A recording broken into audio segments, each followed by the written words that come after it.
5ஆம் இடத்துல போய் அமர்ந்திருக்கிற காலபுருஷத்துக்கு ராசிநாதன் வேற என்ன வேணும்? அதுவும் கேதுவோடு அமர்ந்திருக்காரு. 18 வருடத்திற்கு ஒரு முறை இந்த இடத்துல கேது இருக்கும்போது சூரியன் வீட்டுல நட்சத்திரநாதன் போய் அமர்தல் அப்படின்றது ரொம்ப ரொம்ப சூப்பர். இல்ல ஏதாவது ஒரு அம்பிகை கோயில்ல சாப்பாடுக்கு ஏதாவது ஒண்ணு கொடுத்துருவாங்க. இதெல்லாம் பண்ண துளாராசிக்காரர்களுக்கு துவண்டு இருந்த வாழ்க்கை அப்படியே தூளா இருக்கும்.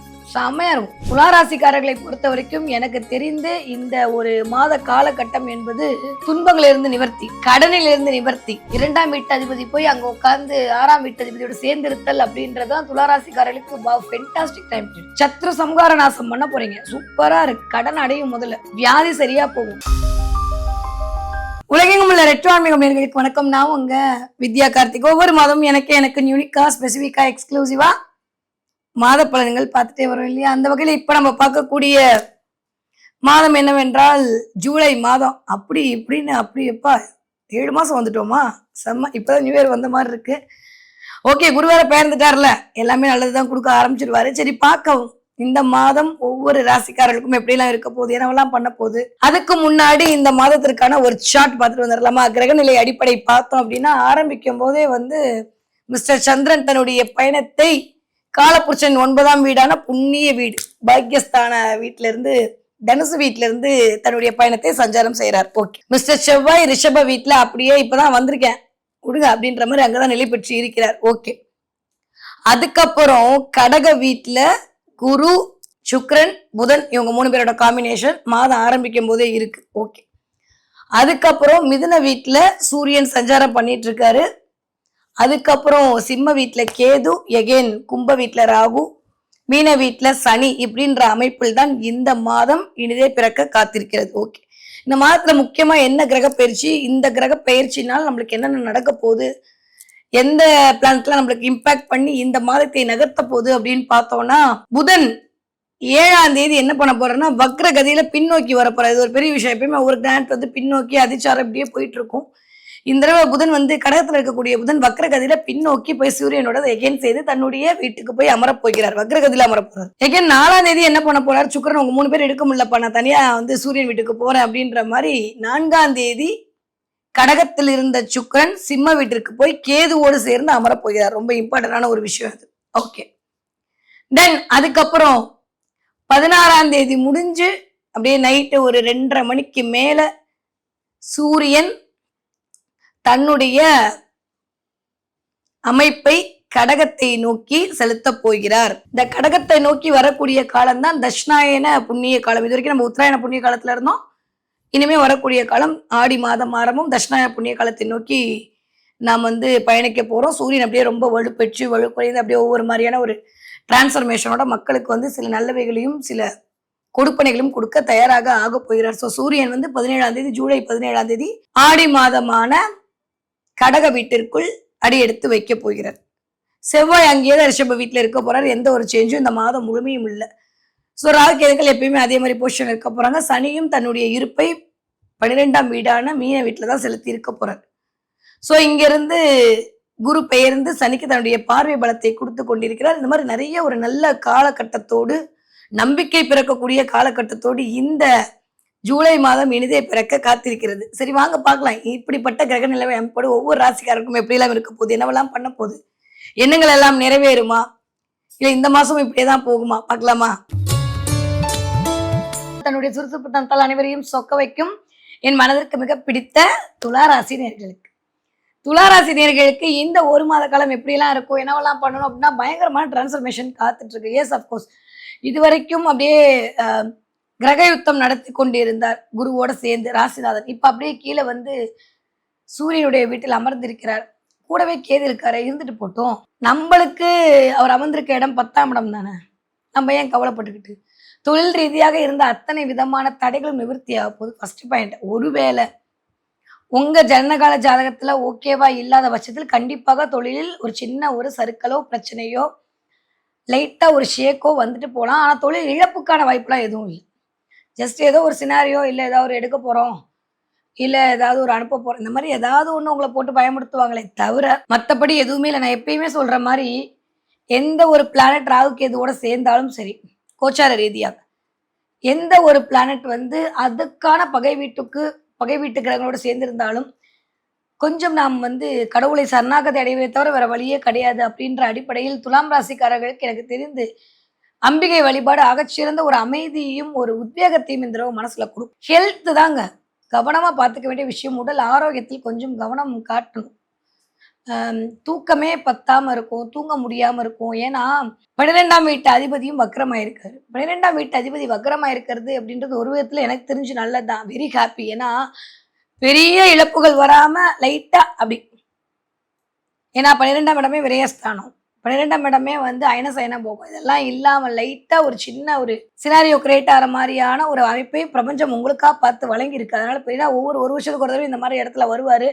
புதன் அங்க போய் உட்காரு. இந்த மாசம் வந்தாலே ஐயோ அந்த ஃபீஸ் இந்த ஃபீஸ் காலேஜ் ஃபீஸ் அது இதுன்னு பயங்கர செலவு. இந்த தடவை அதெல்லாம் இல்லாம ஓரளவுக்கு செலவுகள் குறையக்கூடிய மாதமாக இந்த மாதம் இனிதே மலர காத்திருக்கிறது. கவலைப்பட வேண்டாம். First point okay. துலாம் ராசிக்காரர்களை பொறுத்த வரைக்கும் அம்பிகையின் கடாட்சம் கிடைக்க போயிருக்கு. அதுவும் 5ஆம் இடத்துல போய் அமர்ந்திருக்காரு காலபுருஷத்துக்கு ராசிநாதன். வேற என்ன வேணும்? அதுவும் கேதுவோடு அமர்ந்திருக்கிறார்.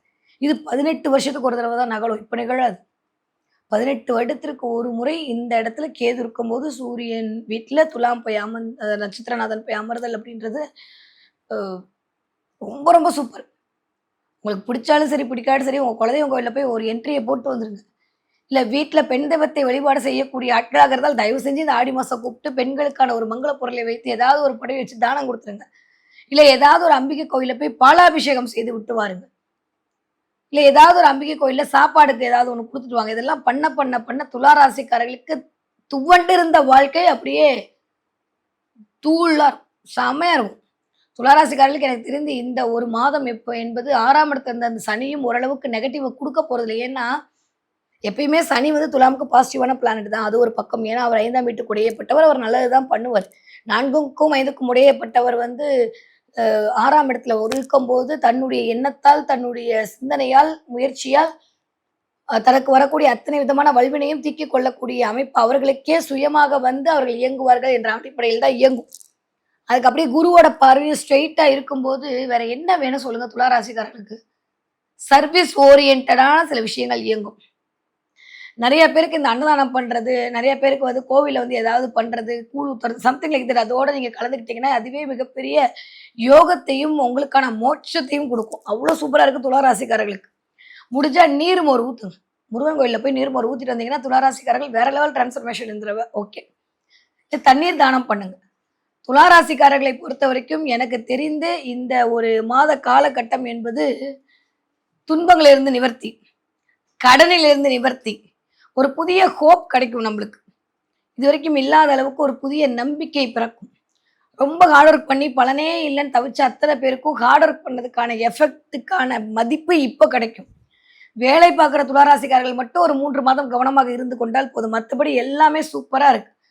நிறைய பேருக்கு திருமண வாய்ப்பு அது இருக்கும். திருமணம் நடக்காதவர்களுக்கு திருமணம் நடப்பதற்கான வாய்ப்புகள் கிரியேட் ஆகும். நிறைய துளாராசிக்காரர்களுக்கு படிக்கிற பிள்ளைங்களுக்கு நல்ல மதிப்பெண் கிடைக்கும். உடல் ஆரோக்கியத்தில் இருந்த குறைபாடு நீங்கும். பெரியோர்களுடைய ஆசையால், சித்தர்களுடைய ஆசையால், அம்பிகையுடைய அருளால், முருகனுடைய கடாட்சத்தால் உங்கள் உடல்நிலையும் மனநிலையும் மாறும். இந்த தடவை அவ்வளவு நல்லா இருக்கு துளாராசிக்கு. என்ன ராசிநாதன் கேதுவோட சேர்ந்திருக்கிறது, 12ஆம் வீட்டு அதிபதி கொஞ்சம் வக்கரமா இருக்கிறது, 2ஆம் வீட்டு அதிபதி 2ஆம் வீட்டுக்கு பார்வை தர்றது எவ்வளவு சூப்பர் தெரியுமா? விருச்சிக ராசிக்கு ராசிநாதனே பார்வை கொடுக்குறாரு. எங்க துலாம்ல இதுல தன்னோட இன்னொரு வீட்டுல உட்காந்து கொடுக்குறாரு. இதெல்லாம் கிடைக்கவே கிடைக்காத அமைப்பு. தயவு செஞ்சு முறையா சரியா பயன்படுத்திக்கிட்டீங்கன்னா துளாராசிக்காரர்கள் வெற்றி மேல் வெற்றி வாகி சூடக்கூடிய காலகட்டம் தான். எதை பத்தியும் கவலையே பட வேண்டாம். மண் மனை வாகன சேர்க்கை உண்டு. செவ்வாயை பார்க்கும்போது 3 விஷயம் நடக்கலாம். 1 கோர்ட்டு கேஸு வம்பு வழக்கு எல்லாம் தவிடுபடி ஆகிடும். 2வது திருமணத்திற்கான வாய்ப்புக்கு காத்திருக்கக்கூடிய இளைய சகோதரனுக்கோ இல்லை உங்களுக்கோ அதுக்கான வாய்ப்புகள் நிகழும். 3வது இடம் வாங்கணும், வீடு வாங்கணும், வண்டி வாங்கணும், அது மூலமா ஏதோ பிரச்சனை ஓடிட்டு இருக்குன்னா அதெல்லாம் சரியா போகும். ஸோ இந்த 3 விஷயமும் செவ்வாயினுடைய பார்வையால் அது நிகழ காத்திருக்கிறது. செவ்வாய் வேற தாம் வீட்டை தானே பார்க்குறாரு. அதுவே இன்னும் அதி அற்புதமான ஒரு சூழல் இருக்க போது. அதுவும் ராசிநாதனுடைய இன்னொரு வீட்டில் அமர்ந்து அங்கிருந்து பார்வையில் செலுத்துறார். 2ஆம் வீட்டு அதிபதி போய் அங்க உட்கார்ந்து 6ஆம் வீட்டு அதிபதியோட சேர்ந்திருத்தல் அப்படின்றதான் துளாராசிக்காரர்களுக்கு ஃபென்டாஸ்டிக் டைம். அப்போ என்ன நினைக்கிறீங்களோ அந்த வேலை கிடைக்குன்னு சொல்றவங்களுக்கு வேலையின் மூலமான வருமானத்தை வாங்கி கொள்வதற்கான வாய்ப்புகளை செவ்வாய் கொடுப்பார். அப்ப யாரெல்லாம் காம்படிட்டிவ் எக்ஸாம் எழுதுறீங்களோ, யாரெல்லாம் வந்து வாயால் பிழைக்கக்கூடிய தொழில் செய்து கொண்டிருக்கிறீர்களோ, யாரெல்லாம் வந்து மார்க்கெட்டிங் ஃபீல்ட்ல இருக்கீங்களோ, யாரெல்லாம் கலைத்துறையில் இருக்கீங்களோ, அத்தனை துளாராசிக்காரர்களுக்கும் உங்களுடைய வாய் தான் முதலீடு. அதன் மூலமாக அழகா மார்க்கெட்டிங் பண்ணி சூப்பரா சம்பாதிச்சு, சூப்பரா பணத்த கைப்பற்றி கனவுகளை நிவர்த்தி செய்யக்கூடிய மாதமாக இந்த ஜூலை மாதம் என்பது துலாம் ராசிக்காரர்களுக்கு இனிதே வளர காத்திருக்கிறது. அதுக்கு மேல சொல்றதுக்குலாம் ஒண்ணுமே இல்ல. அம்பிகை கடாட்சம் கிடைக்க போது ரொம்ப நல்லா இருக்கு. நிறைய பெண்கள் நகையை திரும்ப மீட்டெடுப்பதற்கான வாய்ப்பு. குருக்கு பேரே பொன்னன்னு பேரு. அவர் போய் அமர்ந்திருக்கக்கூடிய இடமும் சரி, துளாராசிக்காரர்களுக்கு அங்கிருந்து அப்படியே 6ஆம் இடத்திற்கு கொடுக்கக்கூடிய பார்வை பலமும் சரி, சத்ரு சம்ஹார நாசம் பண்ண போறீங்க. சூப்பரா இருக்கு. கடன் அடையும் முதல்ல. வியாதி சரியா போகும். ஹெல்த் எல்லாமே சரியா போகும். புது உத்வேகம் பிறக்கும். புதியன பிறக்க போதுன்ற நம்பிக்கை பிறக்கும். நிறைய மகான்களுடைய ஆசைகள் கிடைக்கும். இந்த 6ஆம் இடம் அப்படின்ற இடம் தான் வந்து உங்களுக்கான நியூ பிகினிங்க சொல்லக்கூடிய இடம். அந்த இடம் எல்லாம் சரியாகும். நிறைய பெருமாள் கோவிலுக்கான ஒரு வழிபாடுகள், எதிர்பார்க்காத ஒரு பெருமாள் கோவில் தரிசனம் கிடைக்கும். ரொம்ப ரொம்ப நல்லா இருக்கு. திவ்ய தேசங்களுக்கு போயிட்டு வருவதற்கான வாய்ப்புகள் கிடைக்கும் துளாராசிக்காரர்களுக்கு. திடீர்னு போவீங்க, அதற்கான வாய்ப்புகள்லாம் கிடைக்கும். சூப்பரா இருக்கு. வேலை நிமித்தமாக பண்ண எல்லா விஷயம். ஆனா சுக்கிரனோட சேர்ந்திருக்கும் போது துளாராசிக்கார ஆண்கள் உங்களுடைய பெண்கள், உங்களுடைய மனைவியுடைய உடல்நிலையை கவனமாக பார்த்துக் கொள்ள வேண்டும். உங்களுடைய அக்காவுடைய உடல்நிலை, அத்திமார்களுடைய உடல்நிலை கொஞ்சம் ஏதாவது ஒரு மருத்துவ செலவுகள் எட்டி பார்க்கலாம். பெண்களாக இருக்கிற பட்சத்தில் உங்களுடைய பாட்டினுடைய நினைவுகள் வந்துட்டு போகும். அதே மாதிரி இந்த தடவை முடிஞ்ச உங்களுக்கு ஒரு சீக்ரெட் சொல்லித்தரேன். துளாராசிக்கார பெண்கள் யாராவது கணவனை இழந்த பெண்கள் இருக்காங்க அப்படின்னா அவர்களை கூப்பிட்டு ஒரு மரியாதை பண்ணி அவர்களுக்கு ஒரு புடவையை வாங்கி கொடுத்து ஒரு வேளை சாப்பாடு போட்டு அனுப்பிச்சு பாருங்க. அந்த பிளெஸிங் இந்த தடவை வாங்கி பாருங்க. மிகச்சரியான யோகம், கோடீஸ்வர யோகம் கிடைக்கும். அவங்களும் பெண்கள் தானே, அவங்களும் போற்றப்பட வேண்டியவர்கள் தானே. அவங்க என்ன பண்ணாங்க? அந்த மாதிரி பெண்களை கூப்பிட்டு மரியாதை பண்ணி அந்த பிள்ளைங்க மனசு கோலாம ஏதாவது ஒரு துளராசிக்காரர்கள் பண்ணி பாருங்க. துன்பத்துல இருந்தெல்லாம் விடுதலை. அந்த பிள்ளைங்க வாழ்த்துனா போதும். அந்த மாதிரி இருக்கிற பெண்கள் மனசார நல்லாருன்னு சொன்னாலும் போதும், நீங்க நல்லா இருப்பீங்க. அதனால கைமை பெண்களை சரிசமமாக பாதிக்கக்கூடிய, சரிசமமாக பாவிக்கக்கூடிய துளாராசிக்காரர்கள் இந்த தடவை உயரத்தோட உச்சத்துல தான் இருப்பீங்க. படிக்கிற பிள்ளைங்க எப்படி இருப்பீங்க? ஃபேண்டாஸ்டிக்கா படிப்பீங்க. இது வரைக்கும் இல்லாத அளவுக்கு நல்ல ஞானமா இருக்கும். 2ஆம் வீட்டுக்கு 2ஆம் வீட்டு அதிபதி பார்வை, வேற என்ன வேணும்? சூப்பரா இருக்கும். யாரெல்லாம் 12வது வகுப்பு வரைக்கும் படிக்கக்கூடிய துளாராசிக்கார பிள்ளைங்களுக்கு சூப்பர். காலேஜ் படிக்கிற பிள்ளைங்களுக்கு அல்டிமேட். நிறைய பேர் எலக்ட்ரிக்கல் எலக்ட்ரானிக் குரூப் எடுக்கிறதுக்கான வாய்ப்பு, மெக்கானிக்கல் எடுக்கிறதுக்கான வாய்ப்புகள் கிடைக்கும். நிறைய பேருக்கு நினைச்ச படிப்பு படிக்கிறதுக்கான வாய்ப்புகள் கிடைக்கும். ஃபாரின் போறதுக்கான அமைப்பு கிடைக்கும். ஃபாரின்ல இருந்து ஏதாவது பொருள் உங்களுக்கு கிடைக்கிறதுக்கான வாய்ப்புகள் கிடைக்கும். எல்லாமே சூப்பரா இருக்கு. நிறைய துளாராசிக்காரங்க இந்த தடவை பெல்ட் வாங்குவீங்க, ஷூ வாங்குவீங்க. வாங்கினீங்கன்னா கமெண்ட்ல சொல்லுங்க. 20 வயதுலேருந்து 40 வயசு இருக்கக்கூடிய பிரச்சனை பிள்ளைங்களும் சரி இதற்கான வாய்ப்புகள் இருக்கு. கண்டிப்பா லெதரோட கனெக்ட் ஆகும். இதெல்லாம் சனியோட காரகத்துவம். அங்கிருந்து 6ஆம் இடத்துல இருக்கான். பயத்துல கட்டக்கூடிய பெல்ட் எல்லாம் 6ஆம் இடம் தான். காரகத்துவத்தோட தான் சொல்லுவேன், நடக்கும். வாங்கினீங்கன்னா மறக்காம கமெண்ட்ல சொல்லணும். ஓகே. அதே மாதிரி leather purse, leather shoe, leather belt வாங்குறது இதுக்கெல்லாம் வாய்ப்புகள் உண்டு. பெண்களாக இருக்கிற பட்சத்தில் சுக்கிரன் கேது நிறைய உள்ளாடைகள் வாங்குறதுக்கான வாய்ப்புகள் தான் உண்டு. நிறைய இதெல்லாம் வந்து இதெல்லாம் கிரகம் இயக்குமா மேடம்? இதுவும் தான் கிரகம் இயக்கும். மூச்சு விடுறதுலேருந்து எல்லாம் கிரகம் தான் இயக்கிட்டு இருக்கு. அந்த உண்மை தெரிஞ்சனால தான் உட்காந்துருக்கீங்க. அதனால கண்டிப்பாக நடக்கும் நல்லவே எல்லாம் உங்களை தேடி வரக்கூடிய காலகட்டமா இருக்கு. 20 வயதுலேருந்து 40 இருக்கக்கூடிய துளாராசிக்காரர்களுக்கு வீட்டில் கெட்டி மேல சத்தம் கொட்ட போகுது.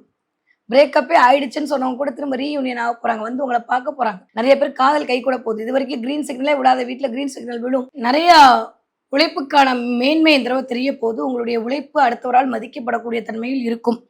நிறைய ஸ்பீட் ஒர்க் பண்ணுவீங்க. கொஞ்சம் செவ்வாய் இருக்காங்க. 2ஆம் இடத்துல இருக்கக்கூடிய பார்வை தரக்கூடிய செவ்வாயுடைய அமைப்பு அப்படின்றது குருவோட பார்வையும் இருக்கு, செவ்வாயுடைய பார்வையும் இருக்கு. அதனால அப்படியே நைத்தக்க நாகரிக பேச்செல்லாம் பேசி மயக்கி கொஞ்சம் வேலையெல்லாம் வாங்கிடுவீங்க. அதனால கவலையெல்லாம் பட வேண்டாம். ஓகே.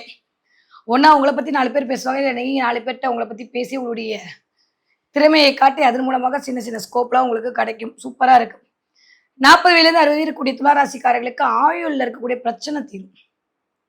ஆரோக்கியம் மேம்படும். முதுகு தண்டு வலி, யூரினல் ட்ராக் இன்ஃபெக்ஷன், பல்லு வலி, எலும்பு வலின்னு தவிச்சு அத்தனை துளாராசிக்கார பெண்களாக இருந்தாலும் சரி, ஆண்களாக இருந்தாலும் சரி, முதல்ல அது எல்லாமே நிவர்த்தி ஆகும். காரிய வெற்றி கிடைக்கும். புதிய ஒரு பிசினஸ் தொடங்கணுன்ற எண்ணம் வரும். அதற்கு ஒரு நல்ல அப்ரூவல் கிடைக்கும். நிறைய பேர் இந்த சனியோட காலத்தோம்னா பழைய இதை வந்து சேல் பண்றது, எண்ணெய்க்குள்ள இறங்குறது, பெட்ரோலுக்குள்ள போறது மாதிரி நிறைய புது புது விஷயங்கள் உங்களை தேடி வரும். 40 வயதுலேருந்து 60 இருக்கக்கூடிய துளாராசிக்காரர்களுக்கு வாழ்க்கையில் அடுத்த கட்டத்திற்கு போவதற்கான அத்தனை விதமான வாய்ப்புகளும் உங்களை தேடி வரும். ஹெல்த் வைஸ் இந்த பிரச்சனை சரியாகும். புதிய இடம், புதிய மனை, புதிய வீடு, புதிய வாய்ப்புகள் என்று உங்களுக்கான புதிய புதிய புதிய விஷயங்கள் உங்களை நோக்கி வர காத்திருக்கிறது. இனிமே லைஃப் சூப்பரா இருக்க போகுது. இதை பத்தியும் கவலைப்பட வேண்டாம். ஓகே. 10-12 வருஷத்துக்கு அப்புறம் துளாராசிக்காரர்கள் நல்லா இருக்க போறீங்க. சொல்லும்போது எனக்கு சந்தோஷம். கேட்கும்போது உங்களுக்கு சந்தோஷமா இல்லையா? நான் கேட்க மாட்டேன். எப்போ பார்த்தாலும் எனக்கு கல்வி தான் ஊற்ற போறீங்க. உங்க இஷ்டம். ஆனா எனக்கு தெரியும் நீங்க சூப்பரா இருப்பீங்க. நான் நம்புறேன் மீனாட்சி உங்களுக்கு சூப்பரா வச்சுப்பா. ஓகே. ஃபைன். இந்த தடவை துளாராசிக்காரர்கள் என்ன தெய்வத்தை வழிபாடு செய்யலாம்? வாராகி வழிபாடு மிகச்சரியான ராஜயோகத்தை கொடுக்கும். அதை தாண்டியும் அம்பிகை வழிபாடு, கருமாரியம்மன் வழிபாடு துளாராசிக்காரர்களுக்கு செம்ம. ஏன்னா சுக்கிரனுடைய கேது சேர்ந்திருக்கா, அவதான் கருமாரி. கருமாரியம்மன் வழிபாடு பண்ண பண்ண பண்ண துளாராசிக்காரர்களுக்கு வந்த வினையெல்லாம் தவிடு பொடியாகி இனிமே எந்த வினையும் வராத அளவுக்கு அந்த கருமாரி பார்த்து கொள்வார். முடிஞ்சா திருவேற்காடு ஒரு தடவை போயிட்டு வாங்க. இல்ல திருவேற்காடு அம்மனுடைய திருவேற்காடு அம்மனோட பிரசாதம் ஏதோ ஒன்று உங்களுக்கு கிடைக்க போகுதுன்னு நினைக்கிறேன். இல்ல கருமாரி அம்மனோட ஏதோ பிரசாதம் உங்களுக்கு கிடைக்க போகுது. யாருக்கு? துளாராசிக்காரர்களுக்கு. கிடைச்சா சொல்லுங்க. இல்ல காளிகாம்பல் கோயிலுக்கு போயிட்டு வருவீங்க. எங்க ஊர்ல தான் நான் சொல்ல முடியும். உங்க ஊரா இருந்தா அந்த மாதிரி காளி கோவில், கருமாரி கோயில், அந்த கோயில இருந்து ஏதாவது ஒரு பிரசாதம் அந்த கோயிலில் போய் பார்த்து நமஸ்காரம் பண்ணிட்டு வரதுக்கூடிய அமைப்பு இந்த தடவை உங்களுக்கு கண்ணில் தென்படும். ஓகே. துளாராசிக்காரங்க இந்த தடவை என்ன பார்ப்பீங்க? மயில் பார்ப்பீங்க. பார்த்தீங்கன்னா கமெண்ட்ல சொல்லுங்க. நிறைய மயில் பார்க்கறது, மயில் சத்தம் கேட்கறது, ஃபோன் எடுத்தாலே ஏதாவது ஒரு மயில் தெரியுது. இல்லை இங்கே ரோட்ல போயிட்டு இருக்கும் ஏதாவது ஒரு இடத்துல மயில் உங்களோட கனெக்ட் ஆகுதுன்ற மாதிரி துளாராசிக்காரர்கள் நிறைய மயில் பார்ப்பதற்கான வாய்ப்புகள் உண்டு. மயில்னாலே ஆகாய தத்துவம்னு பேரு. ஆகாய தத்துவம் எல்லாம் சனியின் காரகத்துவத்துக்குள் இயங்கும். அப்ப நிறைய பேருக்கு தான் பஞ்சபட்சி சாஸ்திரம். நிறைய பேருக்கு உங்களுடைய காரியங்களுக்கான வெற்றிகள் கிடைக்க போகுதுன்னு சொல்லக்கூடிய சமிக்கைகளாக இந்த மயில் பார்த்தலும் மயில் அகவக்கூடிய சத்தங்களும் கேட்கறது அப்படின்றது நிகழ காத்திருக்கிறது இந்த ஜூலை மாதம் துளாராசிக்காரர்கள்.